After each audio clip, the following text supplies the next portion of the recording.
Hi, welcome back. This is DJ, the Aspiring Gearhead. So today on my channel, we're going to do a little bit of work on the Lexus SC430.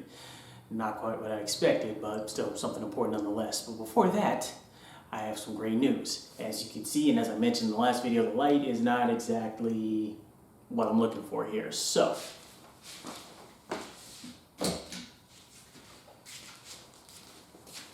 I have actually purchased another light.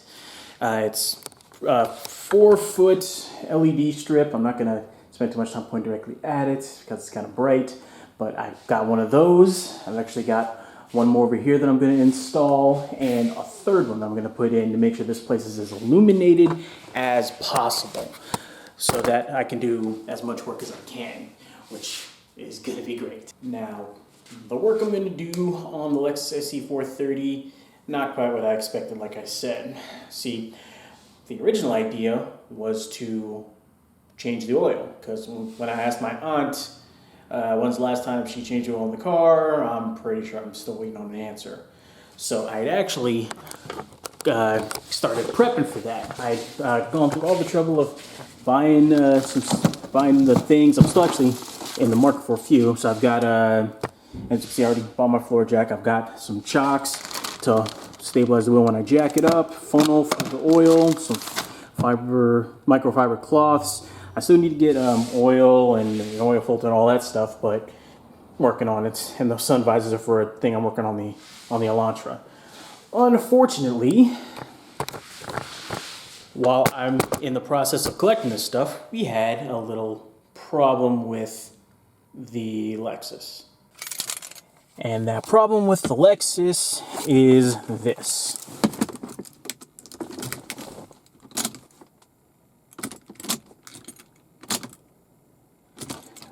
No freaking power.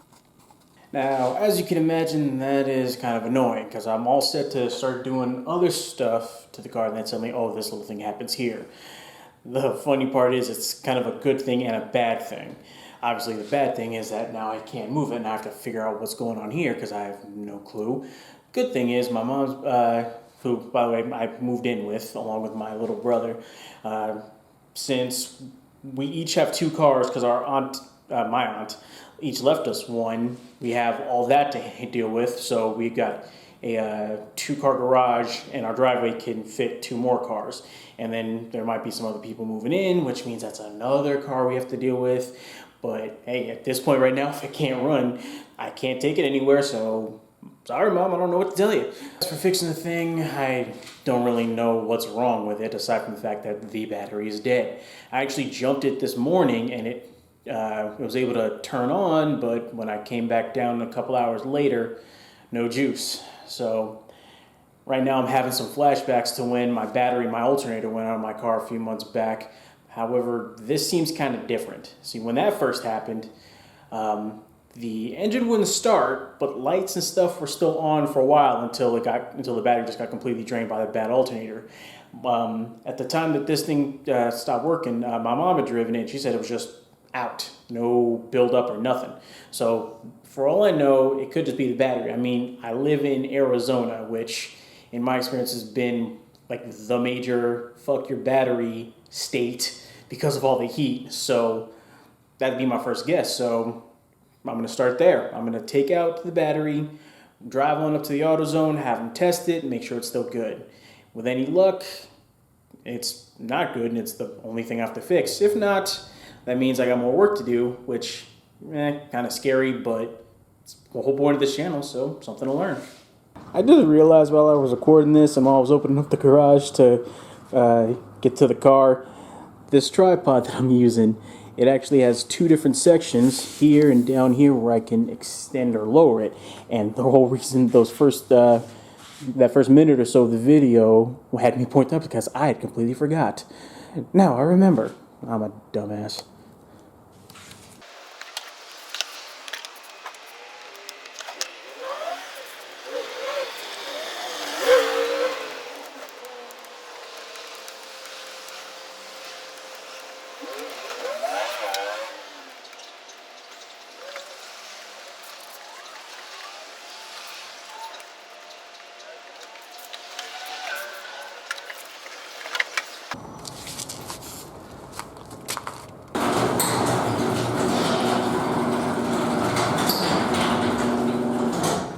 to the Autozone. So right now I've got the battery riding shotgun. I got it on this broken down box because I vaguely remember my aunt telling me something about putting the battery on a box when we had to, I think we had to deal with the battery for her motorcycle or one of our other cars, something like that. I have no idea how much truth there is to that, but whatever. It was there. Alright, so I'm outside the Autozone right now. From what they can tell, I think the battery's only holding about 7 volts, so it's probably time, but just to make sure I explore every available option, I'm letting them charge it, so I'll be back here in about an hour and a half to see what they have for me. But chances are, yeah, I'm pretty sure I'm going to have to get a new one. Okay, so it's the next day. I just picked up the battery from Autozone while I'm on my lunch break. Turns out, yeah, the battery's spent, so I got to get a new one. First, I'm going to see if it's under warranty or with AutoZone or O'Reilly, wherever my aunt bought it. If not, then yeah, I'll just kick up for a new battery. Okay, so it's a little later in the day. I managed to go get the battery, and luckily enough, it was under warranty, so it didn't cost me anything, which is always great.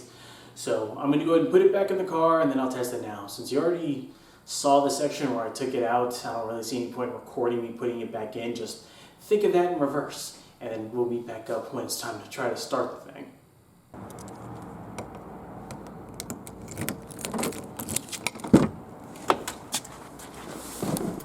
Okay, time for the moment of truth.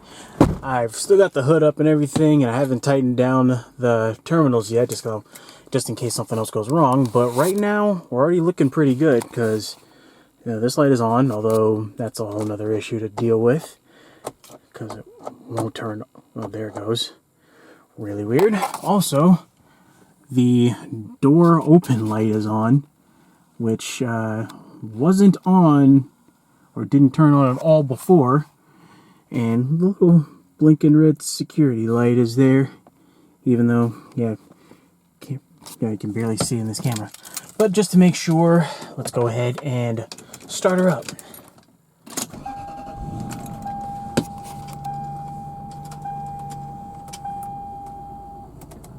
Cool.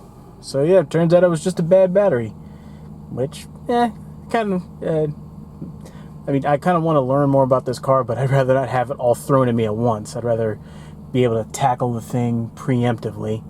But yeah, now the car's back.